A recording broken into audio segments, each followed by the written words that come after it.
111s now. I think he's going to start rising, obviously. I think we take him in the 9th round if we want to take what does Did you want to take Purdy's like 101? So do you want to scrap Purdy here? Yeah, scrap Purdy here, and then we can get Scatabo. And then I know sometimes like people are all into the ADP value, and I'm like, but I don't care. A lot of guys in the range you want. Yeah. You kind of have to reach for some because you can't count on all of them to fall, and that's how I build my super teams because I could care less because ADPs change. All it takes is an injury, or sometimes, like you just said, there's 2 players in the same area. That was how I won the year I won. Is because I like Chris Godwin and I like Cooper Kupp, and instead of only getting 1 share of this guy this time and 1 share of the next guy, like I just said, leave that. I just want both of them on every one of my teams. Yeah. And I try to get as much exposure to those 2 guys on one team.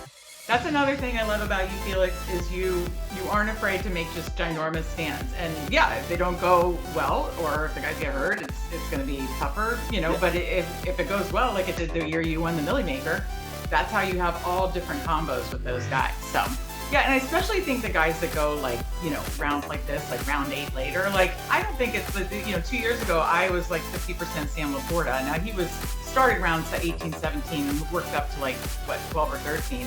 But I didn't care because it's like if he doesn't do what he's supposed to do or gets hurt, it's not going to kill me. So yeah, I love your big stands, and I'm making some pretty big stands. And as you can see, 36% Cam Scatabo. Let's add to it. This year, it's crazy. Like you have 36%. That's quite a bit for people. And again, I don't know what's wrong with me. I feel like I'm off this year.